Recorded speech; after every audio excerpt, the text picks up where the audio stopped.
Mini-episode 1044 of the FDH Lounge is brought to you by Sportsology, delivering unconventional columns and webcasts about sports, TV, music, movies, and more. Follow them on the web at sportsology.com. The FDH Lounge. You'll want to schedule your life around it.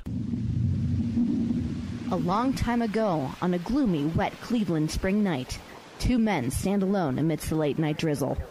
Their voices echo across the vacant station parking lot as they debate the merits of the great American radio show that have been missing for far too long.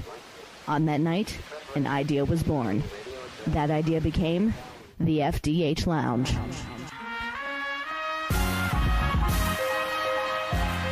Welcome to the FDH Lounge. Hello, everyone. Welcome to FDH Lounge mini-episode 1044. This is FDH Managing Partner Rick Morris here with two of our great baseball-talking dignitaries with me here today, Ken Detwiler and Steve Kallas. When last the three of us gathered, it was for our Don Coster Memorial segment prior to the start of the MLB season here in 2018, and I look forward to the second annual one where we will preview the MLB season in Don's honor in 2019. But right now, what the three of us are doing is getting ready to look at what has happened through the first 162 games of the regular season. There's a 163rd coming in two different places the day after we tape this. That's kind of a bugaboo of mine, and we'll get to that. To me, anything beyond the regular 162 equals playoffs. I know Major League Baseball doesn't agree for their own anal retentive reasons, but we are taping this, of course, in advance of knowing how exactly the National League bracket is going to shake out. But we're going to take a look at everything and hazard our guesses as best we can heading into this thing. So I'll start with the counselor here, Steve Kallas. Steve, great to have you back on, my man, and looking forward to talking baseball with you as I did some months ago. Same here. Great to be with you and Ken. I always enjoy it. Looking forward to it. Absolutely, as do I. And my good friend, Ken Detwiler, for whom, of course, I was a sidekick on the legendary Life's a Pitch with Ken Detwiler back in the old Sports Talk Network days. Ken, as always, great to have you back on talking baseball, buddy. It's good to use, to quote Peyton Manning, it's good to get the band back together. Yes, it is. It really is. What's that? It really is. It's great to be on with both of you guys.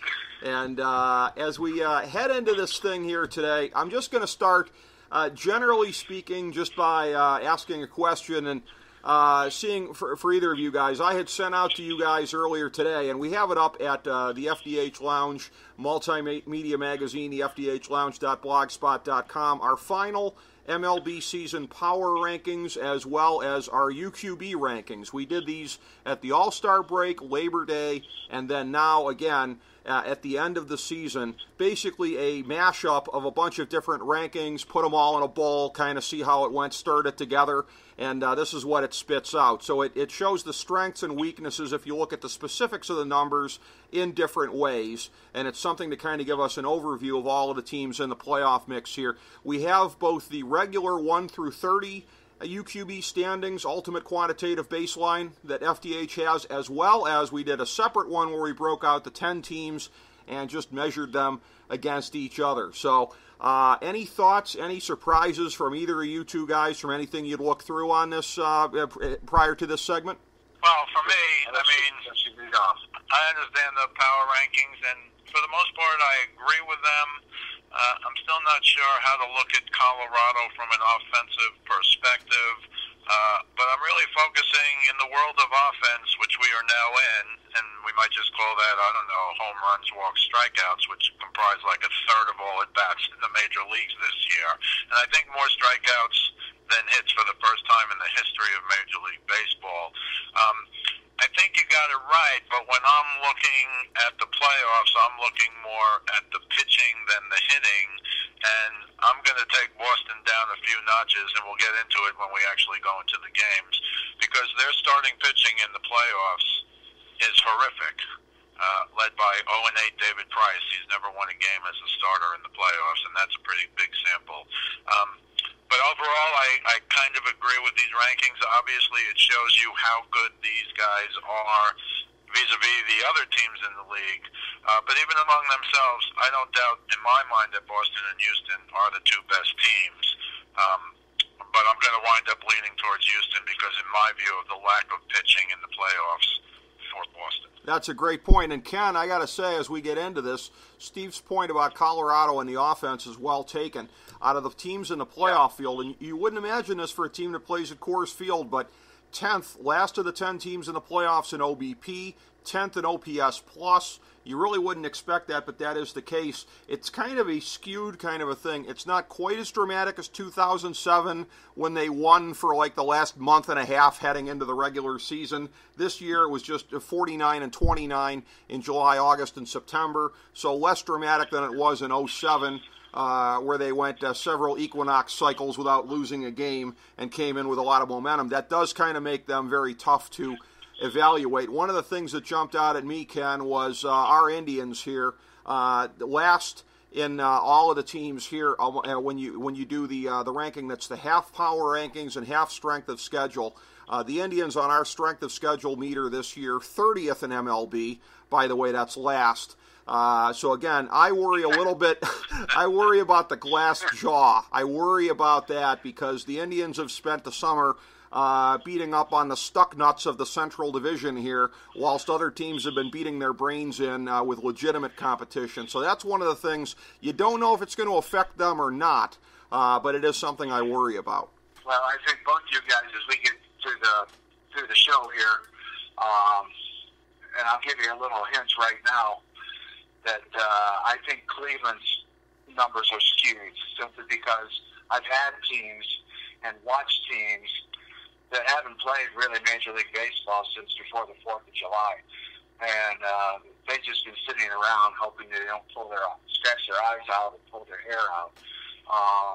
I think they're more than ready for a big, big surprise here in October. So numbers can tell you a lot, as we know. But I think if we don't use caution as far as the numbers standing alone on their own and just regular baseball and what the players are going through, I think we'd be remiss. Well, as I said before, that's why they play the games. As I say, though, I am kind of lying on the fetal position in a dark room, muttering that to myself. Well, that's why they play the games. I'm not saying it with a lot of optimism. Next to me over there. I'm saying it as a coping mechanism, Ken. That's I know. I know. I know. We gotta see what happens. If I was on the first floor right now, I'd jump out the window. Well, I'll tell you what. 2016 was a year where you look at the champions in different sports, and listen, if it had been the Cubs or the Indians, it would have fit this theme. But teams breaking through, or cities also in the case of Cleveland with the Cavs being champs, my Western Bulldogs in the AFL, Leicester City in the English Premier League, all across sports that year, it was a thing of long-time droughts being snapped. I tell you what, I would feel a lot better about the Indians if England had won the World Cup, because you had Washington winning the Stanley Cup. This could have been the year of teams past the sell-by date. The Indians had a 22-game winning streak last year, choked in the playoffs. This could have been the year for teams that we'd written off, but then they win it anyways. But England had to blow the World Cup, and now my theme goes out the window, so my optimism goes down. Steve, can you tell we're from Cleveland? Yes. I can, but I think they're a big factor. I think you're onto something, Ken. Well, let's start with this series, guys, because this is the one where, again, we know what's going to happen. It's kind of a novelty right now. We know the two teams that are going to be in the division series. We cannot say that about any of the other teams who are going to be squaring up starting Thursday and Friday. It is, of course, Houston hosting the first two, then two in Cleveland, if need be. Game 5 back in Houston. The defending champion Astros against the team that a lot of us, myself included, had penciled in to go through the field in 2017. The Indians, no surprise that both of these teams are back in there this year. Again, if you look at the UQB breakdown, you can't really find too many areas. Actually, there's one area, OBP, where the Indians are third out of all the teams in the field. Houston is 4th. That's the only one where they match up better. You hear concerns a lot if you're talking to Indians fans about the bullpen, and that's going to be the case also. The Indians are definitely a team that benefits from being able to put their 5th starter in the bullpen and get a little bit of extra depth there. But the 9th inning, if Tito does the whole over-loyalty thing that he is unfortunately known for from time to time, like playing Jason Kipnis 3 months after he was legally dead, and keeping Cody Allen in there in the 9th inning after you've traded for Brad Hand. So you can tell from what I'm saying, I don't have a great feeling about this. I think Houston is still a juggernaut. I think the Indians take a game, and the fan in me would like to see it, and the analyst in me says the Indians certainly have a chance. It wouldn't be the biggest upset we've seen. My guess is Houston in 4 in this one here. Ken, I'll turn to you. All right. Well, here I go down my merry path, and I'm telling you right now. First of all, part of the reason I'm choosing the Indians to win this series is this is like a kegger in the major leagues, and this is a topic for another day, guys. In case you want to get the band back together again, the Yankees have more home runs ever in the history of the game. The White Sox more Ks. The Indians, first time. All 4 starting pitchers, or 4 of the starting pitchers, over 200 strikeouts. Yep. It's just like it's home. I don't like the way the game's gone, but that's a different story for a different day. With that being said, I'm going to go back to what Steve had mentioned in his opening remarks, that he watches pitching. I love pitching. I think pitching will always beat hitting. However, Houston has a nice staff themselves. Now they've added Garrett Cole onto that staff. But I just have a feeling, watching Tito this last month or two, well, the last month in particular, how he's lining everything up, how he's doing this and doing that. And it's subtle, and no one else is paying attention to it, or very few. But I think it's masterful what he's been doing with these guys. And that gives me great hope. I say the Indians will win 3-2. Well, from your lips to God's ears, in a Game 5 in Houston, no less. Steve, you're the tiebreaker. How you see it going?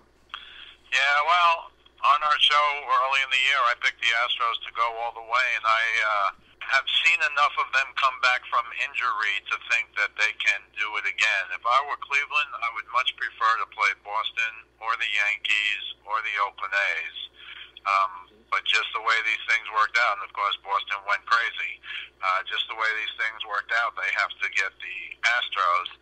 And I have to say, I think Ken makes a good point. Getting Garrett Cole 15-5, he also with 276 strikeouts. They have their own 3 guys over 200 strikeouts. Right. But when I'm looking at their lineup, I mean, they lost a lot of guys for a decent period of time this year, and didn't really miss a whole lot. Correa only played 110 games. Altuve only played 136 games. Whatever you think of the Astros last year versus the Astros this year, this Alex Bregman is a legitimate superstar. He'll get some MVP consideration. And for a guy like him to put up the numbers he put up, you know, he had over 30 homers, over 50 doubles. I thought I saw something where, like, no third baseman had ever done that. And just a star all around. And again, when you get to there, Springer only played 139 games. These are the guys, the superstars we were talking about last year.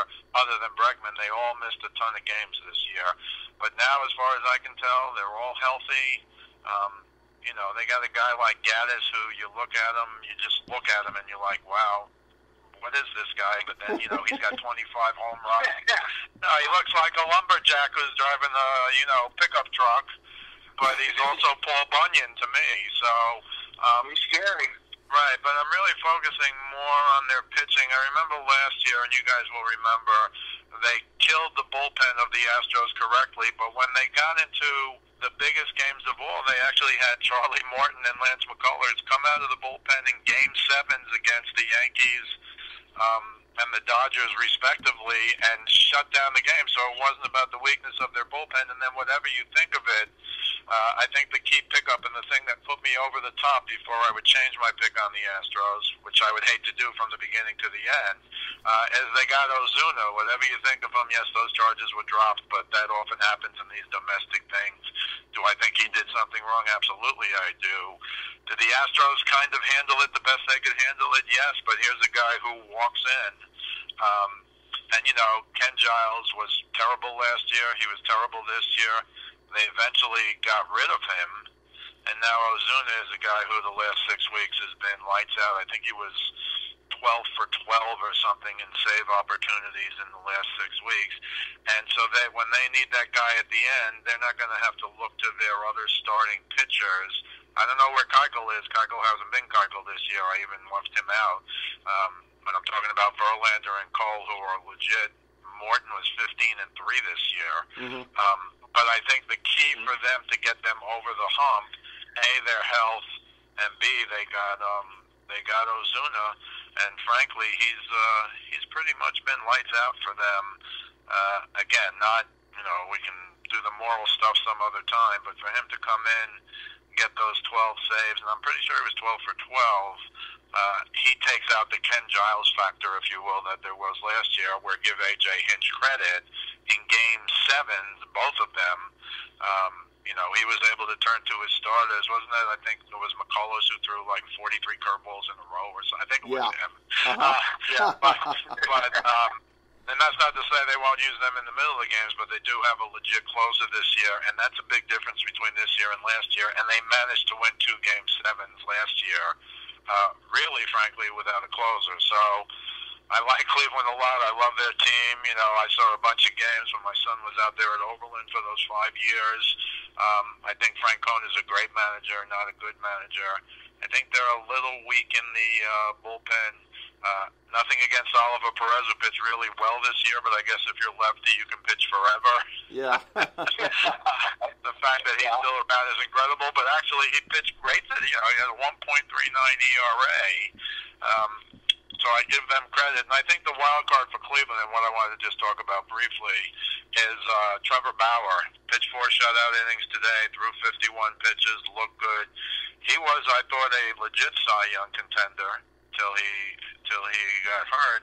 And I think he's a major factor, but you don't know what he is. I even saw a 1-minute thing on MLB where they were debating, well, are they going to use him as a super reliever?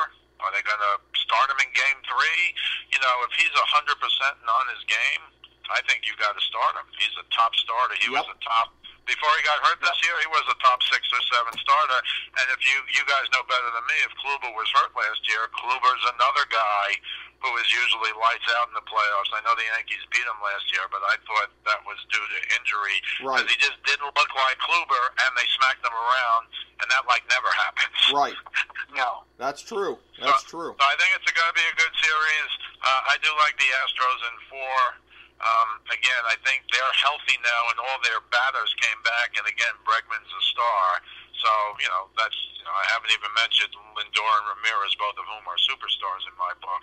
I just think Cleveland got a bad draw. They got a good draw during the regular season to be in the division they're in, but I think they got a bad draw in the playoffs. Because if you ask me, if Cleveland was playing any of the other 3 teams in the American League, I would pick Cleveland. Very interesting. Well, again, you talk about drawing the short straw.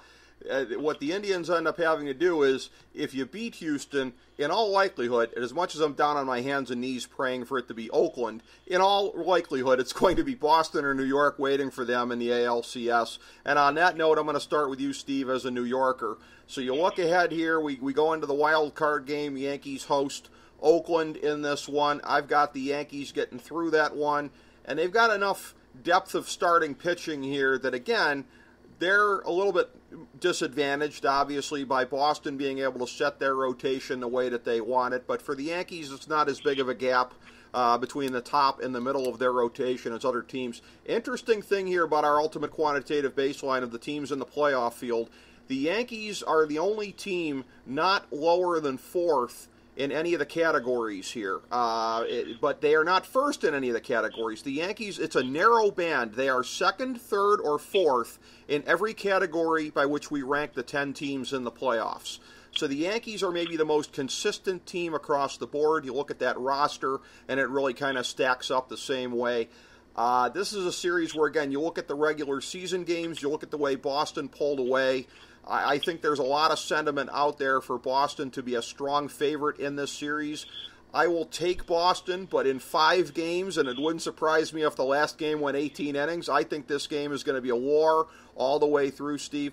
I get a weird feeling about David Price. Again, like I said, hearkening back to Alex Ovechkin, maybe this is the year of redemption. I get the sense that David Price is about to turn the other way. Sometimes you get a feeling about guys. I got that feeling about him.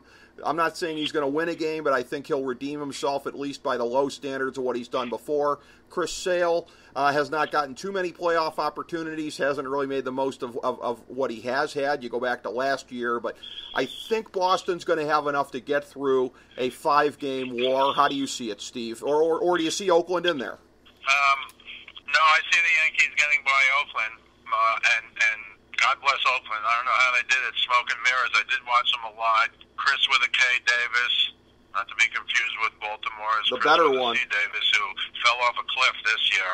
Yeah. I watched them. I must have watched them just on MLB TV 30 times in the last month, and I've never seen a guy who was always a big strikeout guy, but a dangerous power hitter, of course, just like strike out, and it was like, I don't want to be here. I don't want to be here. I thought they were going to send him home early, but I don't want to take anything away from Chris with a K Davis, who was, until this year, I think the least known power hitter, 48 home runs, led the majors. And this Matt Chapman, who nobody knows, is like the best third baseman around, and he's lost in Oakland. But you always have to give him credit. I just think the Yankees have too much firepower. And I agree with you in terms of their pitching. For the last month when I'm doing my podcast with Joe Stazak, I was just going, well, who's going to start the wild card game for the Yankees? Who is the guy? Who is the guy? And Severino fell off a cliff, although he's gotten better lately. Tanaka had, I think, a 22-inning shutout streak and then got smacked around a little. Sabathia I wouldn't trust, although I like him now as, frankly, a guy who took 3 years to finally become, for lack of a better term, a junk ball pitcher, because he's totally changed his game in the last few years. And then, whatever you think of Cashman, picking up J.A. Happ is right now the find of the year, and it looks like they're going with him. His numbers at Toronto were not great, like the last 6 starts before he came to the Yankees. And as often happens, you put the pinstripes on with some of these guys, and they just become Superman. I mean, he's 7-0 as a Yankee.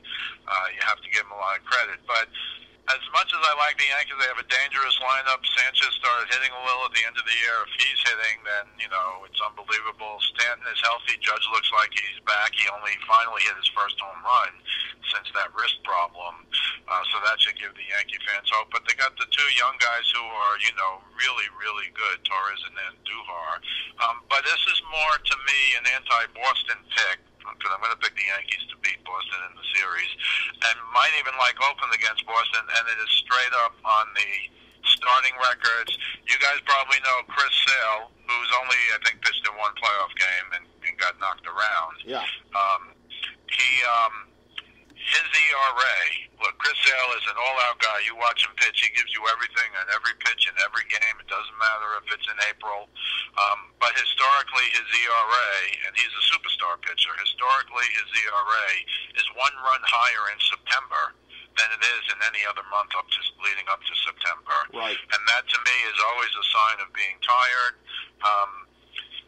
It might be a blessing in disguise for Boston that he was on the disabled list twice. He only threw 158 innings, which is very low for him. So that's kind of the wild card in my mind, being a positive for Boston. They have a great lineup, but their 3 starters. Price is 0-8 in the playoffs as a starter. I thought he won a game or 2 in relief, and people kind of ignore that. But he's a starter, and he's 0-8. He had a lot of trouble with the Yankees earlier in the year. He did pitch 1 game pretty well against them late in the year. Porcello, I believe, is 0-5 as a starter in the playoffs, and Chris Sale is 0-1. And if you tell me your 3 studs are 0-14 as starters, I think that's a problem no matter who you're playing. So this is more, this is not a New York Yankee home job selection. This is more anti-Boston starting pitchers in the postseason, with the exception that a stud like Sale, if he's healthy, which he seems to be, and which he is not tired, which I would guess he's not after 2 stints on the DL, he could go out there and be lights out on 2 games. And, of course, as you guys know, lefty in Yankee Stadium, he might jam those righties in who get those cheap home runs over the right field fence, which it looks like they don't even hit the ball hard and it goes out there sometimes. So I like the Yankees to beat Oakland, and I like the Yankees to beat Boston. But I will say a 5-game series. Yeah, I see it going 5 also. Ken, this is one where I'm sure you must be licking your chops to talk about it because a lot of big names, a lot of excitement, a lot that is going to be in this series if it is these 2 teams here. I'm sure you concur with me that you will be hoping that Oakland can slip through the American League wild card game and that Oakland can do our dirty work for us. I'm always in favor of that. I don't like to have to do any heavy lifting here, but that on the off chance we can get through, we wouldn't have to face either of these 2. But I got to think if we are so fortunate, it's going to be one of these 2. It's interesting that, again, Steve and I come to different conclusions. I say Boston, he says Yankees. What say you? Well, as much as it pains me, I'm going to side with Steve. The Yankees. That's got to hurt. That hurts really bad. As you know, the 27 ring thing. So, here we go. I think the Yankees will beat Oakland. Oakland had a Cinderella season. Like you guys, I just don't know how they pulled it off, but boy, were they fun to watch and scrap and scratch and carry on. And when everybody told them no, they said okay and went ahead and bought their business. So I see the Yankees winning the wild card game, and then I see the Yankees playing Boston, and I have questions about Boston with Didi Gregorius. And because I think he's a leader. I think the Yankees were missing leaders to a point. They have a lot of nice young ball players, and we know who they are, and we can go ad nauseum about how good they are. As far as hitting and everything else. Pitching's a question mark. Even their relief to some point, in my mind, is a little question mark. However, one of my favorite players stepped up at the right time at the end of the year, and that's CC Sabathia. I'm old school. I think what he did was like Gorilla Glue. It's going to bind these guys together going forward. It happened at a very opportune time, the end of the season. And they know they're not favorites probably against Boston. But that's old school. That's telling everybody that, hey, let's go. People aren't going to look down on us. We're the Yankees. And God, this pains me to say this, and I'll have to deny it if you guys tell anybody. But I think it's going to be a cat fight. I think it's going to be 3-2 with the Yankees. Well, it's interesting that we all agree that one's going 5. That one's got war written all over it, and it is going to be fun to watch. And again, may every game go 25 innings, Ken, so that that will give a better chance to whoever's in the next round. Mutually assured destruction. Speaking for the most of the country that is not comprised of the North Atlantic seaboard here. So that's how the American League looks. National League, I think we're going to take much more of a 50,000-foot overview because that's all we have available to us right now. There's the fact that the Braves are the National League East champions, and then, don't know anything else at the moment. We are at the end of game 162 in the Major League season, and we don't know the Central and we don't know the West winners. So what you've got on Monday is the doubleheader at Chavez Ravine, Dodgers hosting the Rockies for the National League West Championship. Loser goes into the wild card game, and then later in the afternoon, it is at good old Wrigley Field. It is going to be the Cubs hosting the Brewers. Same deal. Loser goes to the National League wild card game. Stakes are a little higher in that one because you talk about agony to ecstasy. Whoever wins gets home field throughout the National League playoffs. That is the fine line between being a wild card and being a division winner and the number one seed in the National League this year. I'm going to go out on a limb here and say this. I think I won't be going out on a limb if either of the Monday games turn out to be lopsided. There have been a lot of complaints recently from baseball purists of like, I don't like this trend of position players coming in pitching in games. Guess what, folks? We're going to see it for the first time ever, and I consider these, again, postseason games. I lump them in. If either of these games gets out of hand, they're not going to the bullpen, folks. If it's 15-3 in the fourth inning, you're going to see a backup shortstop or somebody coming in a tiebreaker game, as they call it, because we've never seen games with these stakes. This isn't win or go home. This is win or lose your chance of winning the pennant by about 2/3. That's basically what we're looking at here. It's no real win or go home scenario. You've got a long, long, steep road ahead of you, having to win another play-in game and then get to the NLDS in a series where you won't have home field advantage. But it's not the same as win or go home. We've really never seen anything like this before, and that's what this new wild card format sets up. So I will start with you on this one, Ken, in looking at this here. Big picture, beginning of the year, my predictions were, as I was looking at it, I said Cubs-Dodgers. We've seen it 2 years in a row in the NLCS. It's going to be 3 years, and to me, I say the Cubs take the rubber match. So I'll say the way I see it shaking out is Cubs and Dodgers, obviously, to win those 2 games. And then the wild card game would be, I believe, Milwaukee hosting Colorado. So that would then set up Milwaukee, I believe, will be the winner. That would put them against the Cubs. Dodgers against the Braves. I will say Cubs over Dodgers in the NLCS. That's how I see it shaking out, Ken. As you peer into this big bowl of mud that is the National League playoff hunt at this point, what do you say? Well, as you know, I don't know if it's still a full moon after some of my comments already. but I seem to be howling a different tune here this year, which shouldn't be a surprise to any of us, I guess, but it is to me, and I'm listening to me, for God's sake. So, I see. Well, let me start off with the Dodgers. I think the Dodgers will beat the Rockies. Okay. And the Rockies will be playing in the wild card game. I also see the Brewers beating the Cubs. Interesting. And I'll explain. I'll say further. I think the Brewers are playing some of the finest baseball, if not the finest baseball, in the major leagues. And I can get into that at a different point, but it's they have no holes in their lineup that I've seen. Their pitching is more than okay. Is it top notch? No. But you got a guy like Hader, and that bullpen has just been electric. So I'm going to go with the Brewers to be playing the Dodgers. They've really been trending up recently, no question about it, and the trades that they made are a part of that whole thing, and if you're looking at a dark horse team in either league, and ultimately there's only one dark horse in the American League, it's Oakland, because you've got Oakland and 4 teams that a lot of pundits, I think including us, would kind of call the superpowers there.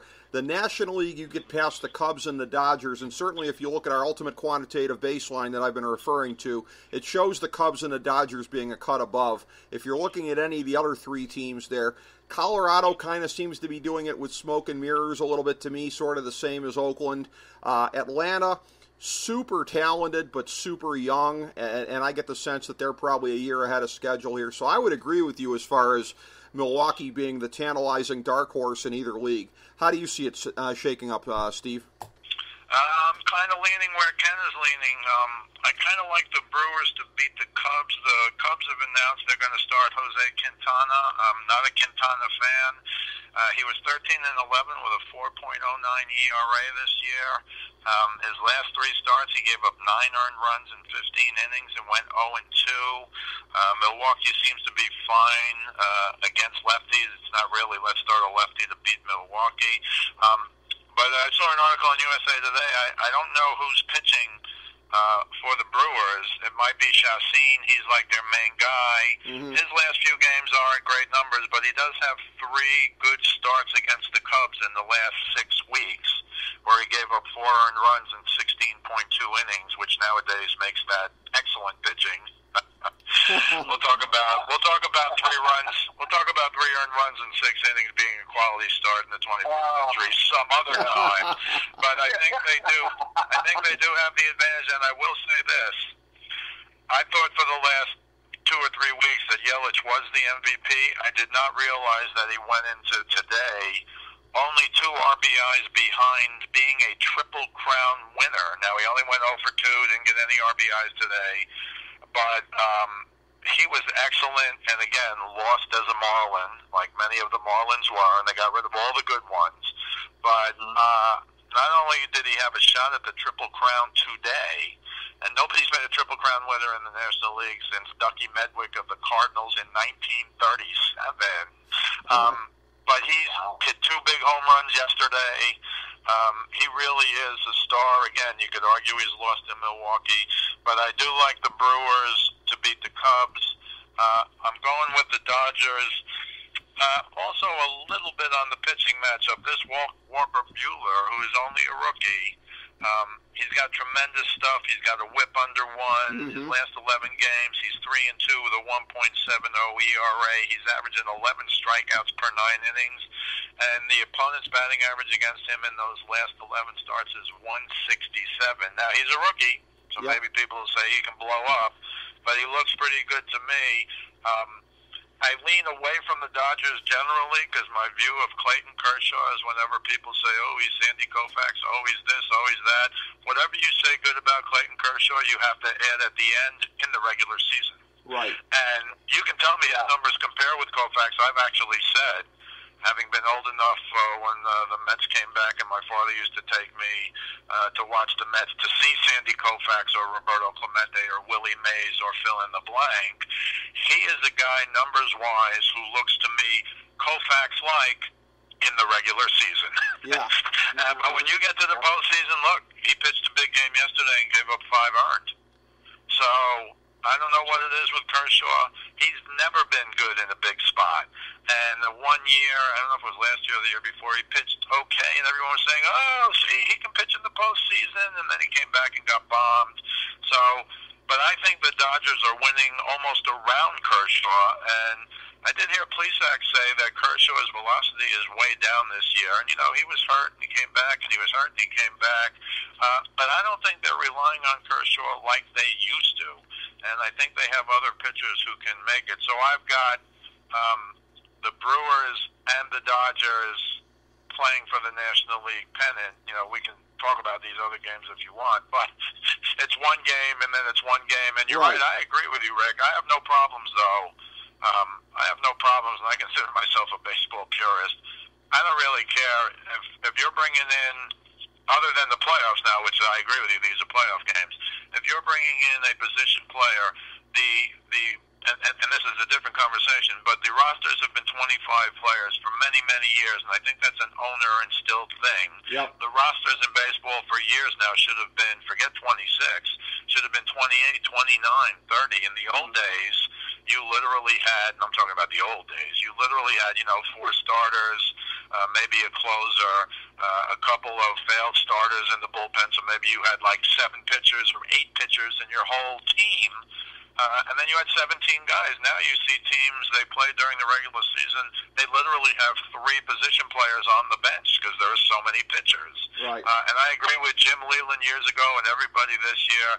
September 1st, you can have 20 guys in the bullpen. It's ridiculous. Yep. And it's the biggest month of the season, obviously. But those are all for another time. I think the Dodgers have enough, and I think they have a monster lineup. Kemp had a fountain of youth year. This Muncy, who nobody ever heard of, has 33 homers. Bellinger was a little down, but still had a good year compared to last year. And then Turner got healthy. He looks healthy now, and he's hitting .315. I've always been a Puig fan. He's a little wacky. He's a little nutty, but he's a 5-tool guy. He lets his emotions get the best of him sometimes. But I think they're loaded enough to beat Milwaukee, so I've got the Dodgers going to the World Series against the Astros. Interesting. Yeah, I'm going to say Cubs-Astros. I'm going to say it's a rematch of, or not a rematch, but a matchup of the last 2 World Series winners, which would be very interesting. We haven't seen something like that in quite some time. As far as it goes with the Dodgers, a few notes also on the pitching there. We didn't really touch on this, but one of the reasons that I would take the Cubs over them in the National League Championship Series, questions about quite possibly the finest closer in the game, Kenley Jansen, but what is his physical health situation? It's been iffy at best in the second half of the season. And Clayton Kershaw, to your point, Steve, and looking at this here, again, when's the last time that guy didn't go a strikeout per inning? He just narrowly missed it this year when he is generally far in advance of that figure. So, yeah. You know, but Buehler being the guy that he is coming in, and that's the interesting thing, is that in a lot of ways, I mean, when you look at pedigree and everything like that, it's a lot to put on the kid, but as far as being a big-time prospect, you know, one of the last big-time prospects they had that was that kind of an arm was Clayton Kershaw himself. So Buehler thus far is certainly off to a nice start. You look at Kershaw in 08, 09, the way that they were counting on him. We had Tommy Lasorda on the show in, I believe it was 2009, and he was saying that year, boy, we're going to need something out of Clayton Kershaw this year. So you almost look at Buehler sort of the same way. I really think that that's kind of the same kind of a deal there. But, yeah, I'm going to say Astros and Dodgers in the World Series. You've said Dodgers and Astros, Steve. So with my Cubs Astros, your Dodgers Astros, what do you say, Ken? Who do you think is going to be in the World Series? Well, this just in from the planet Zarkon. I have, so I'm preparing you guys and everybody listening out there. Okay. To this. I have to agree with Steve. Let me just back up a second here. But the Astros and the Tribe, to me, whoever wins that is going to win the American League, play in the World Series. Okay. My rationale is, and like I said, this makes no sense to probably anybody but me. I think it's really, really, really difficult to repeat. And that's true. I agree. I think people get complacent, whether you say it or not. I've heard nothing, and here being in Cleveland, I've heard nothing since day one of spring training. All of these guys, it's payback time. And I'm thinking they've been sitting around, working on their bunting skills, you know, playing Parcheesi in the clubhouse, whatever they do, just waiting for this moment. And they've just been chewing on this bone for a whole year. And so that's why I get the Tribe to come out and be the American League rep, and they're going to play the Brew Crew for almost the same reason. I think the Brewers are hitting on all cylinders. I had no idea that Yelich was that close to being a Triple Crown winner, which is unheard of almost. I'm sure their generation still don't even know what a Triple Crown winner is because they've never heard of one. I don't know when the last one was. You guys probably are better at that than I. But I think the Brewers, for the reasons I mentioned earlier, are just on it. They're just in there. And then I see the Tribe winning because I think they have better pitching. And I also think Hand, Miller, and the rest of the gang are going to really just rise to the top. I have nothing to base that on statistically, which you brought up, Rick. And like I said, would I bet any money on it? Probably not. But it's more than a sentimental bet. I just think the Tribe, their pitching is deep and deeper. And I think, like I said, the way I've watched these two teams go this last month, or like Steve said, even the last 2 or 3 weeks with the Brewers, it's just been fun to watch how they're moving the pieces across the chessboard. And so I'm going with the Tribe, I'm going with the Brewers, and I'm putting the Tribe to finally win this whole thing. And I've even gone so far as last time I saw Paul Dolan, I told him, I said, I think this is it. When they brought on Donaldson.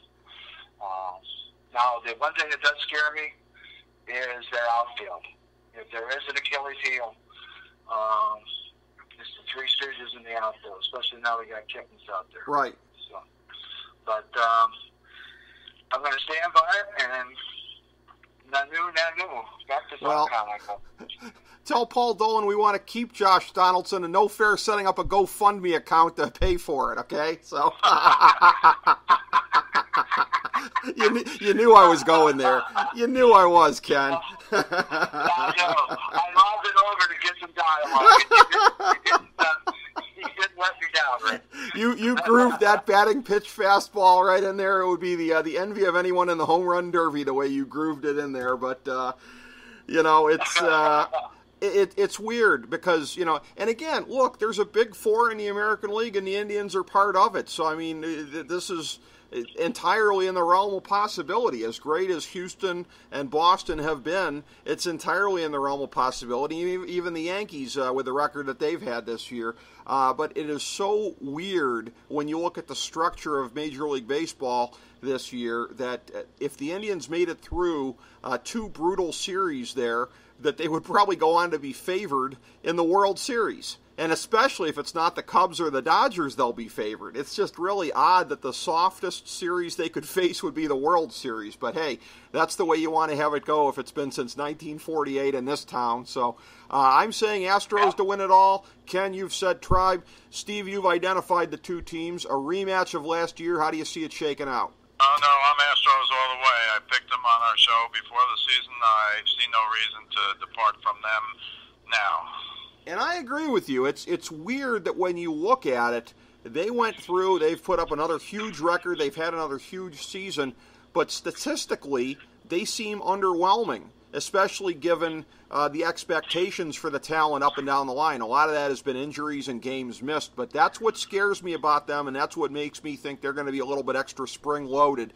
It's almost like they've been saving up some of that production for October, and that's what scares me as a fan of a team playing them in the first round here. So 2 of us on the Astros, 1 of us on the Indians. A great segment with you guys, as per always. So we'll do some closing thoughts here. Steve, I'll start with you on anything we haven't hit yet that you want to talk about this.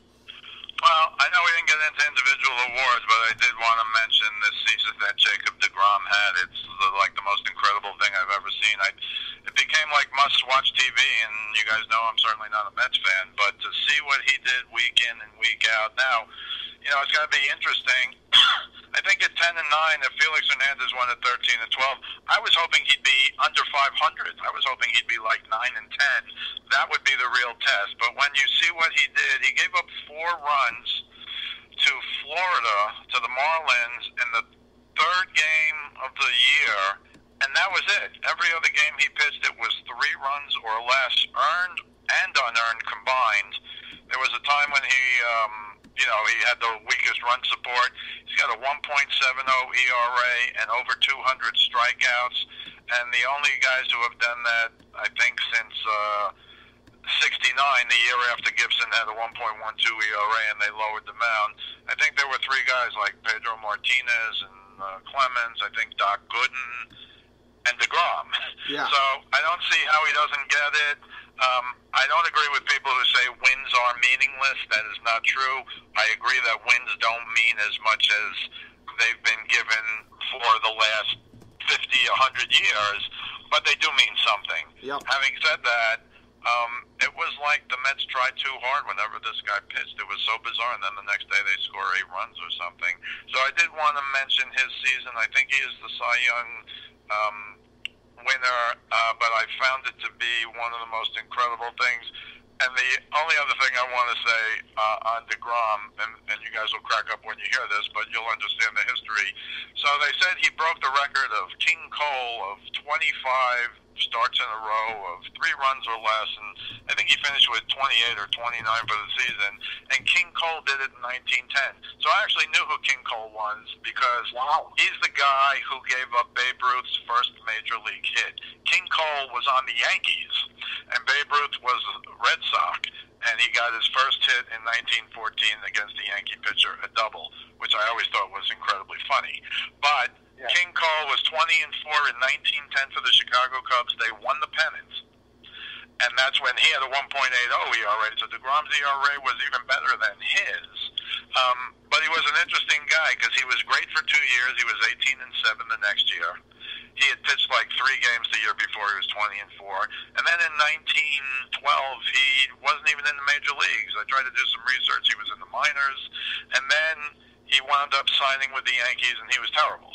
Yeah. And he was out of the league at the age of 28, and unfortunately got cancer at the age of 29 and passed away. Wow. So he was an interesting guy. I only knew him as giving up Babe Ruth's first hit, but I like to look at these old-time guys because there's always a story there, and he's got his own story. But the one big story, besides the Yelich thing, which I have to say, Ken, I didn't know until like the last week of the season as well, but I knew he was playing great and was the best of the guys who left, including Stanton. He was the best of the guys who left. You know, Osuna and Gordon, they got rid of their top 4 players. He was the best of the 4, and I think he should be the MVP. But I thought what DeGrom did is something we have not seen before, and I really wish he would have been 9-10 instead of 10-9, because that would have been the real test to see if he could win Cy Young over Scherzer and Nola, who fell off a little at the end of the year. Wow, Steve, way to drag us down with the premature death there, with the whole thing about that guy dying young. Ken? Just want to give you the whole story because, you know, nobody in the country will even talk about that. That's I just right. thought it was fascinating, and I just knew one thing about him. And then he became a big name. Oh, King Cole in 1910, and everybody jokes, oh, you remember King Cole? Well, I like to go look at those guys because there's, you know, the history of baseball. Everybody's got a story, and there's always some incredible story. And frankly, he had one, but you're right. Obviously, it was the one other thing I'll tell you. I don't know a lot about these things, but Ring Lardner, the famous sports writer author, he wrote a famous group of books called Alibi Ike. Alibi Ike, as you know, was the guy who always had an excuse. Well, I read that King Cole was the basis for Ring Lardner writing Alibi Ike novels. So Wow. Wow. So I've only read one of them, but you know, I guess he was a superstar for 2 years and then fell off a cliff and must have been making some excuses. But then, of course, a very sad ending at a very young age, 29. That's right. 29, my lord. That's right. All right. Well, pick it up from there, Ken. What are your closing thoughts? I don't know how I can follow that. Honestly, yeah. Well, I can start off with tell both of you guys, and Rick, you may know this already. I get in our fantasy league, our keeper league, Rick, and Steve, I traded away Mr. Yelich, and in the package was Matt Chapman, the third baseman for the A's. Mm-hmm. So, and I still lost out on that deal, but. Now that I know that, Steve didn't know that he was putting salt on my wound here on Triple Crown stuff. But hey, thanks anyway, Steve. Still love you.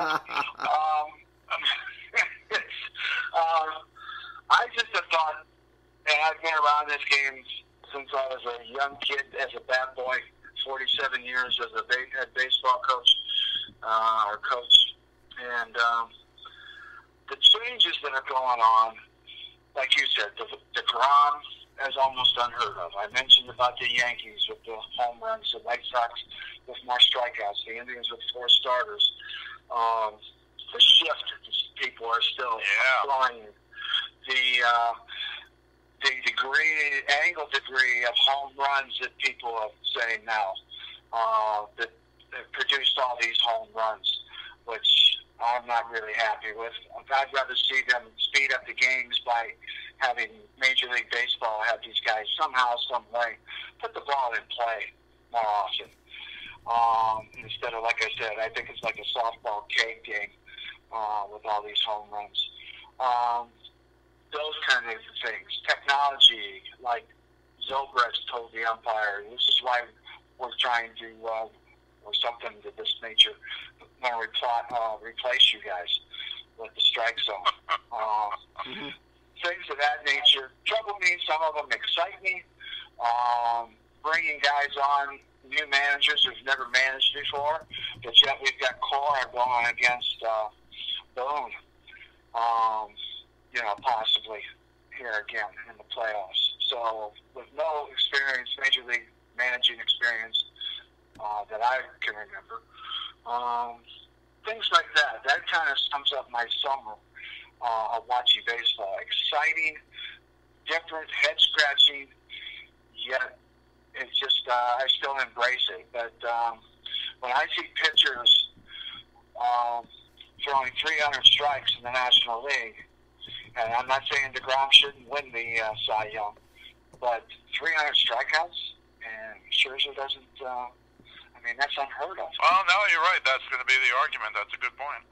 That's right. So it's been fun. It's been exciting. It's been probably one of the most unusual summers of baseball I've ever seen in my entire life. It's been very weird, no question about it.